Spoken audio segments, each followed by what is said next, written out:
Hello, film fans. How are we doing today? Good? We enjoying our Monday? Awesome. Well, even if you're not, unless, yeah, whatever. I'm done. So today's movie is Captain America Brave New World. Yes, it came out this past weekend. And yes, I did go see it. I saw it today, Monday, because the theater I live near, if you are part of their loyalty program, you can go see movies for $5. So I went and I saw it for $5 today. PG-13, 2025, only in theaters, blah, blah, blah. Whatever it is that I say at the beginning. Okay, let's get into this. So, the, it was good. Like, don't get me wrong. Like, it's not the best Marvel movie I've ever seen, but it's also very much so not the worst. But it's not mid either. I think it's better than mid. So, like if there's the 50%, like this one was like a solid 75. Like I enjoyed it. Um, I would be willing to see it again, I think is basically what I'm saying. Um, that being said, um, they don't necessarily, like, it's in the same world as the original Captain America and like, the other guy, Iron Man.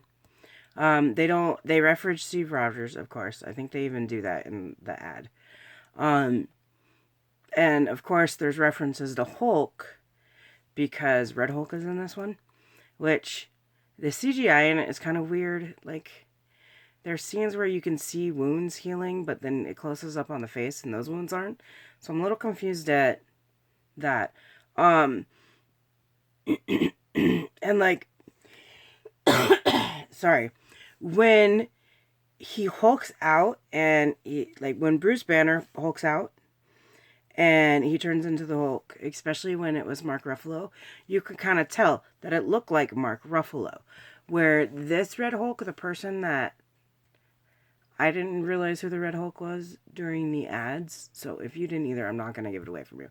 But I personally don't feel like the human version versus the Red Hulk version of this one actually look all that much alike. Um, so there's that. And the Red Hulk is not even that big of a part in this movie. So if you're going just for that, keep that in mind. Um, there's some pretty cool cinematography in it. My big problem with action movies is a lot of destruction without needing it. Like when they destroy cities, there's really no point in that for me. And I don't like pointless destruction for pointless destruction. Like if it is to enhance the storyline, okay, sure. Like Alderaan had to be destroyed to enhance the storyline of Star Wars. But like in most of the Superman movies, I don't even remember what Superman movie it was. I think it was Superman Returns. They start a fight in a field and then suddenly they're in a city and the city is getting destroyed because of them. Like that, I don't think that is point is it doesn't enhance the story. There's no real point to it. I don't particularly enjoy it, and it's not like, and I know it's fake. It's CGI. Um, but when they do that, like, I know that those things are not being destroyed in real life, and it doesn't always look realistic. So like that kind of takes me out of it. Um, and I was really, really happy during most of this movie, which is 2 hours, and that's it. It's not even a full 2 hours, which is very different for a Marvel movie. Like, usually they're 2.5 to 3. So, like, this movie does not drag out, which is really nice. Like, it did not take forever to get through. Um, but, like, as I'm watching it, I was like, oh my gosh, there's no useless destruction. This is really good. Like, all the fighting had been kind of, like, needed for the story until like the last fight scene, and then I was like, okay, this is kind of pointless. um I will say the guy who starts playing the Falcon, I'm really excited to see him play that character more because it seemed like a really, really good fit. And then they brought back someone who you knew they'd bring back, but they were doing something that didn't, I didn't, doesn't match the character for me. And I don't know if I missed something or what, but there's that. And then they brought back another person who, and this person, I was like, I know this voice. Who's this guy? And I couldn't figure it out because his voice was just a little different than the characters he usually plays. But once I realized who it was, I was like, holy crap. So it brought back a couple of older school characters. So, like, if you want to, like, prep yourself for this, you need to watch the Incredible Hulk movies, the Hulk movie.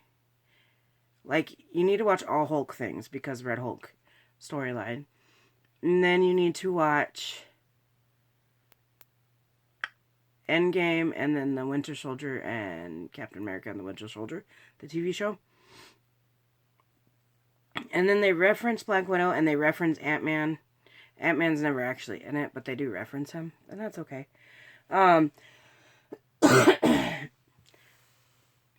But they bring back the characters that I was like, oh my gosh, I did not know that I needed to see them in this, and it made my heart happy. One character they brought back in, and like the audience, you could tell there was a shift in the atmosphere when they saw him. Like, nobody clapped or anything, nobody applauded. Everybody was just like, and got a little happier. So that was kind of cool. And then there is an after movie scene, but it's at the very end of the credits. It's not mid-credit like they have been doing. It's after the credits, and it's like 10 seconds long. But it implies that there is going to be some crazy movies in the future.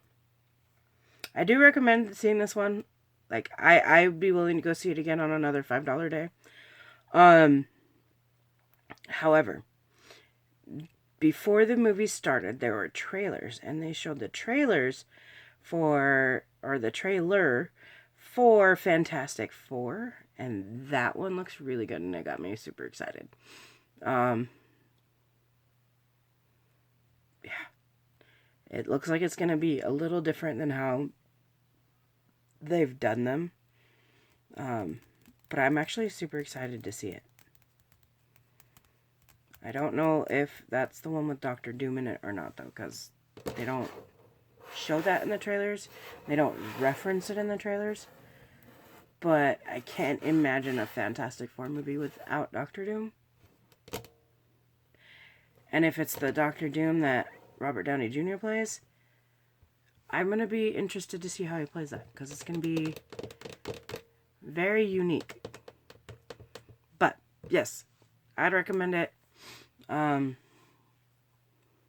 you have any questions, drop it. I'm just trying not to give spoilers. But, yeah. Okay. Enjoy the film. Have a good day. Bye.